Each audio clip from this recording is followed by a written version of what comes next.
Everybody. So the question today is, what is the difference between a feeling and a felt sense, and also what is a felt sense? So I'm going to talk a bit about that. So when I think about a felt sense, I think of that as a connecting point to all my relations, and also to all of my own personal territory and land and medicines, and I'm going to sort of explain this through talking about a personal experience, because it's the best way to explain felt senses and how different they are, how everything you're in relationship with has a felt sense connection, and that connection is intergenerational, and it carries with it all sorts of conversations and all sorts of opportunities, and all sorts of and the information about why you're still here and how it was you survived all that you survived. The felt sense has a lot of intergenerational knowledge layered within it. So a felt sense is very different from a feeling. I'm going to use the example that I'm currently going through. The Murdered and Missing National Inquiry is asking peoples to come forward and share their stories about their missing family members and their murdered family members, and that's a very touchy topic.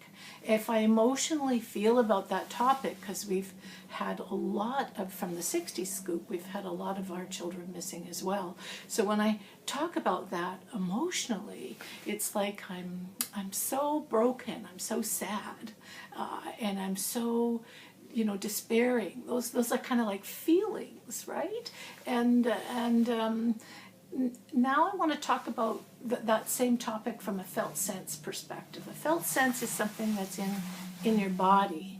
So when I set a space between me and that inquiry and the stories of my own family stories from the 60 scoop, when I put a space there between it and me, so that I can observe what's happening here. If I'm in the Murdered and Missing inquiry, I'm so full of reaction and I'm so full of feelings, I cannot find my felt sense because it's like alive, right? I need to create that space. So when I create that space, and our family story is over there, and I come back to my body, to the trunk of me, looking for that felt sense, which is way bigger and different from a feeling.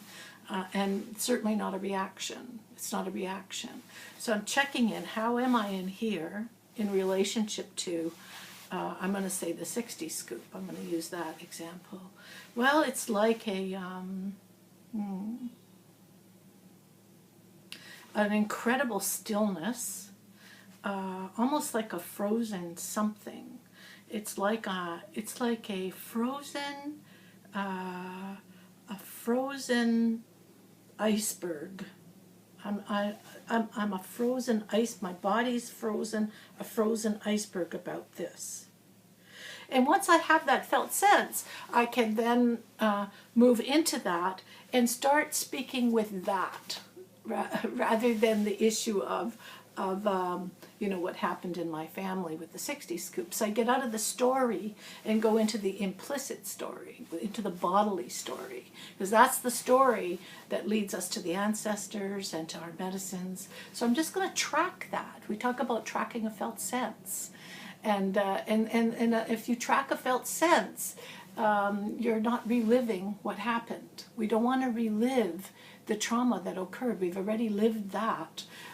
We want to find out what the conversations are about that and what the knowledge is about that, and what the, and your identity about how you survived that. So I'm just going to follow that, track that felt sense a little bit. There's that frozen, I got to go back to it. When I check that felt sense, that frozen piece, and I ask into it, how old do I feel there? With this frozen thing, it feels like it's been there forever. It's way longer than me. Like, it's never not been there. On some level, it seems to have a history. Where does that take me back to? What opens for me there when I track that. All of a sudden I'm in the courtroom. I'm about 6 years old, and I have that frozen here thing there in front of that judge. Wow, that's interesting. And that's where the ward of the court stuff, and where kids are taken. Oh, this is a room where many kids are taken. And so when I check into that, I realize that's a collective felt sense. And this is really important. That's a collective felt sense. That's something I'm sharing with every other child that had to stand there in front of that judge and be taken. Right? So it's not all mine, and that's critical to Indigenous decolonization therapy, or just therapeutic wellness, not therapy per se. This isn't necessarily therapy. This is the understanding that what I'm holding here, it does not belong just to me. It's so big. It's a collective felt sense frozen. And when I check in even deeper, because we travel through time, so I'm not reliving the courtroom. I'm not that child. I'm understanding for the first time that we are all sharing this there together. And then when I check intergenerationally, when I go even deeper, I check in even way deep. If I go there and I check deeper, intergeneration, this frozen piece, it really does take me back to my ancestors, to one particular ancestor, to one of the women. A lot of the girls were stolen from the villages and brought down to the water to marry the guys coming off the ships.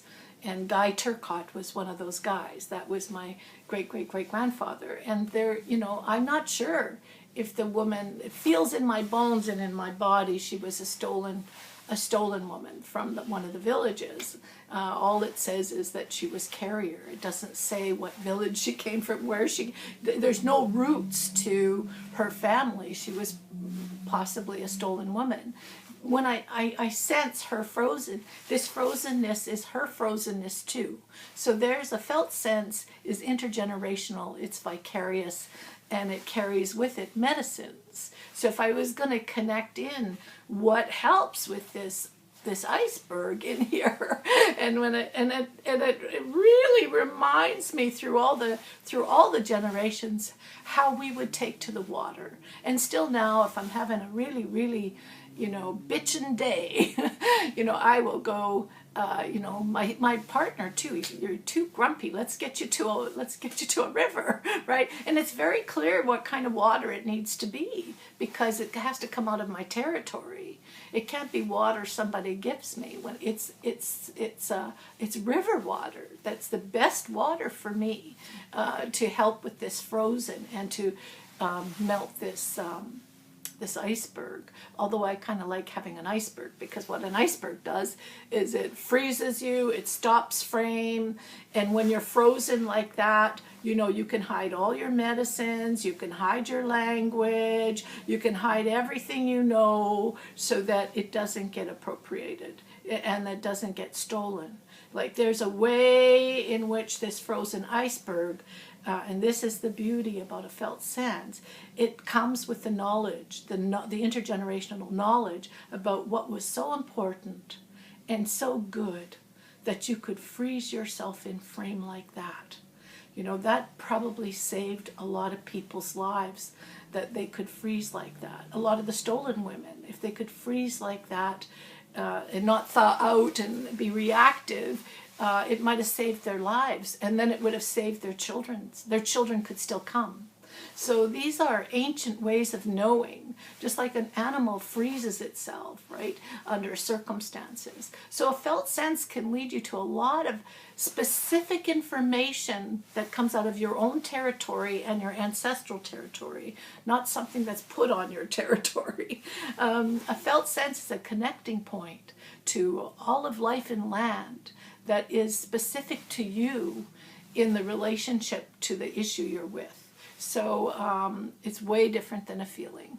And it's maybe the most important part about how to have those conversations with our ancestors and get to meet them, and how not to relive.